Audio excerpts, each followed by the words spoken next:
خوش آمدید ایک بار پھر آپ کی خدمت میں حاضر ہیں. چلتے ہیں اس سیگمنٹ کی جانب جس میں ہمارے ساتھ ہوتے ہیں مفتی اسحاق مدنی صاحب، اور مفتی صاحب بیان کرتے ہیں اللہ کے نبیوں کے حالات زندگی. آج بھی ایک اللہ کے نبی کا تذکرہ ہوگا. سیگمنٹ کا نام ہے نبیوں کی باتیں.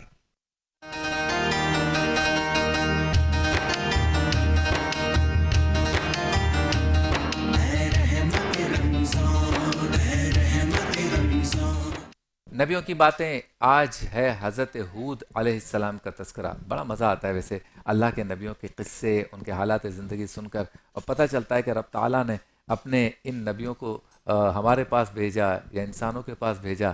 پھر ان میں کیا کمالات تھے، کتنی عمریں تھیں، کن کن صعوبتوں سے وہ گزرے اور اللہ کا پیغام عام کیا. کسی کا پیغام کم لوگوں نے، کسی کا بہت زیادہ لوگوں نے، کسی کی عمریں کم، کسی کی عمریں بہت زیادہ. عذابات کا بھی تذکرہ ہے.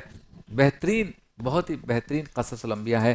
جی، نبیوں کی باتیں حضرت ہود علیہ السلام. مفتی صاحب بسم اللہ الرحمن الرحیم. طوفان نوح کے بعد اللہ تبارک و تعالی نے حضرت نوح علیہ السلام کے ساتھ جتنے ایمان والے تھے ان کو رہنے کا حکم ارشاد فرمایا. لیکن یہاں ایک بات علماء نے لکھی ہے کہ حضرت نوح علیہ السلام کے علاوہ کسی اور کے یہاں بعد میں اولاد نہیں ہوئی. صرف آپ کی اولاد ہی آگے بڑھی اور اولاد کا سلسلہ پھر آپ کی نسل سے آگے چلا. حضرت ہود علیہ السلام یہ حضرت سام بن نوح کی اولاد میں سے ہیں، اور حضرت نوح علیہ السلام کے پوتے جا کے یہ بن جاتے ہیں. آپ یعنی حضرت سام بن نوح کی جو اولاد ہے وہ شہر احقاف تھا، وہاں پہ جا کے آباد ہوئی تھی، اور وہاں پہ انہوں نے اپنی زندگی گزاری. اور اللہ تبارک و تعالی نے انہیں یہ سعادت عطا فرمائی کہ یہ بڑے بہترین مکانات بھی بنانے والے تھے. اور اللہ تبارک و تعالی نے ان کو وزادکم فی الخلق بسطہ، اللہ نے انہیں طاقت بھی عطا فرمائی، قوت بھی، لمبے لمبے قد بھی عطا فرمائی، طویل عمریں بھی عطا فرمائی. تو یوں اللہ تبارک و تعالی ان پر نبی علیہ السلام کی وجہ سے بڑے انعامات فرمائے. لیکن بعد میں یہ لوگ جو ہے وہ اللہ کے نافرمان ہوئے، اور ان میں ایک شخص شداد جس نے جنت بنائی تھی، اور اس کے وہ بھی انہی کی نسل سے مطلب جو وہ آگے چلا. تو اس نے اپنی یعنی جنت کے اب تذکرہ دیکھا تو کہا میں اپنی جنت بناؤں گا. جنت بنا دی، سب کچھ بنا دے، لیکن اس جنت میں جانے سے پہلے یعنی جب داخل ہونا تھا اس سے پہلے اللہ تعالیٰ نے اس کو اس کے پورے لشکر کو جو ہے موت کے گھاٹ اتار دیا تھا. تو یوں مطلب یہ قوم ایسی ہے کہ جن پر اللہ تعالیٰ کی کثیر نعمتیں ہیں، انعامات ہیں، مگر اس کے بعد ان کی نافرمانی بھی بہت زیادہ ہیں. تو بت پرستی ان کے یہاں تھی. اسی طریقے سے مذاق اڑانا، بڑے بڑے محل بنانا اس انداز سے کہ ہمیں مرنا ہی نہیں ہے، اور آخرت کو یکسر نظر انداز کر دینا، یہ بڑی بڑی خامیاں، برائیں ان کے اندر تھیں. اور بت پرستی ظاہر ہے کہ تمام برائیوں سے سب سے بڑی برائی تھی. حضرت ہود علیہ السلام کو جب اللہ تبارک و تعالی نے مبعوث فرمایا وَإِلَىٰ عَادٍ أَخَاهُمْ هُودًا، ہم نے قوم عاد میں انہی میں سے حضرت ہود علیہ السلام کو بھیجا. یعنی جو نبی آتے ہیں وہ انہی لوگوں کے درمیان سے اللہ تبارک و تعالی جب منتخب فرماتے ہیں. انتخاب تو اللہ کا ازلی ہوتا ہے، لیکن انہی لوگوں میں سے اللہ تبارک و تعالی کسی کو ذمہ داری کا حکم ارشاد فرماتے کہ اب یہ کام تمہارا ہے.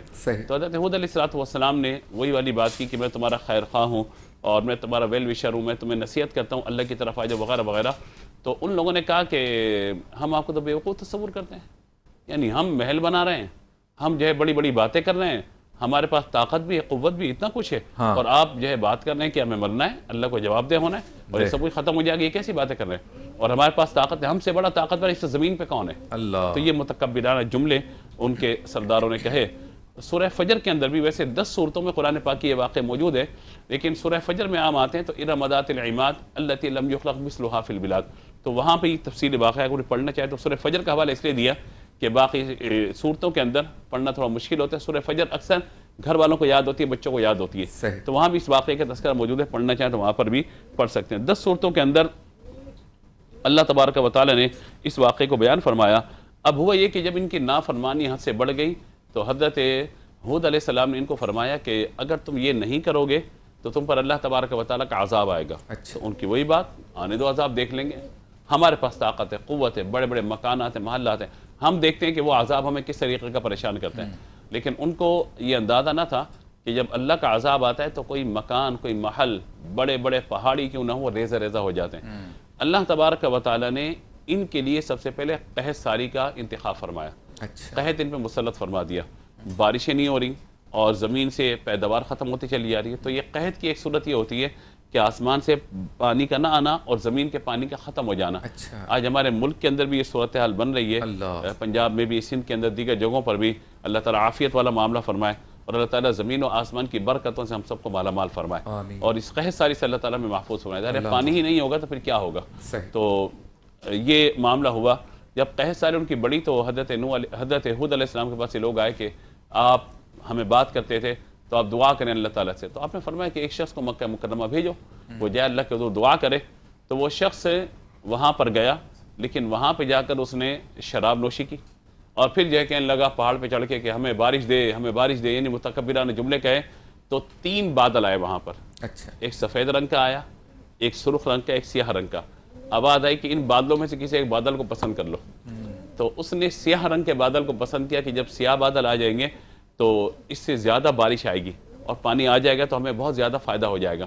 تو جب وہ بادل لے کر کے اس طرف آیا تو حضرت ہود علیہ السلام فرمائے کہ تم نے غلط انتخاب کیا ہے۔ اچھا، تم نے اگر سفید بادل کا یا سرخ بادل کا انتخاب کیا ہوتا تم پر پانی ہوتا، لیکن اس کا مطلب یہ ہے کہ تم ابھی بھی نافرمانی کے اندر مستغرق ہو، اللہ کا عذاب اب تم پر آ جائے گا۔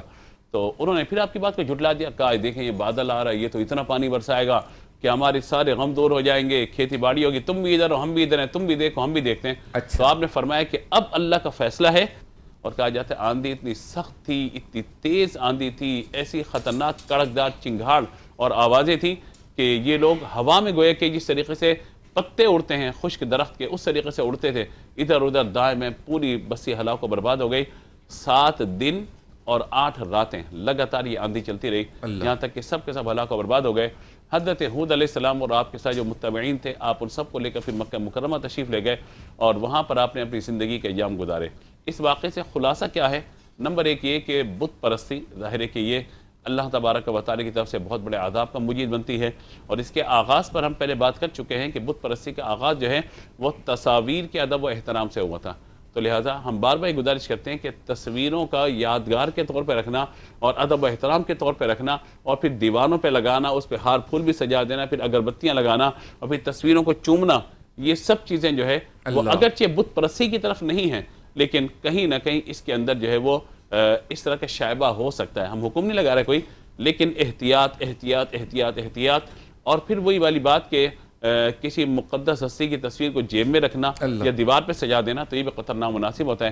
دوسرے یہ کہ تکبر اللہ کو پسند نہیں ہے۔ تیسرے یہ کہ جو بھی طاقت ہے، قوت ہے، نعمت ہے، مال ہے، دولت ہے، جسم ہے، یہ سب اللہ کی نعمتیں ہیں، ان پر متکبر ہونے کے بجائے اللہ کا شکر ادا کرنا چاہیے اور اللہ کے نبی کی فرما برداری کرنی چاہیے۔ اللہ تعالی ہمیں عمل کی توفیق عطا فرمائے۔ بہت خوب۔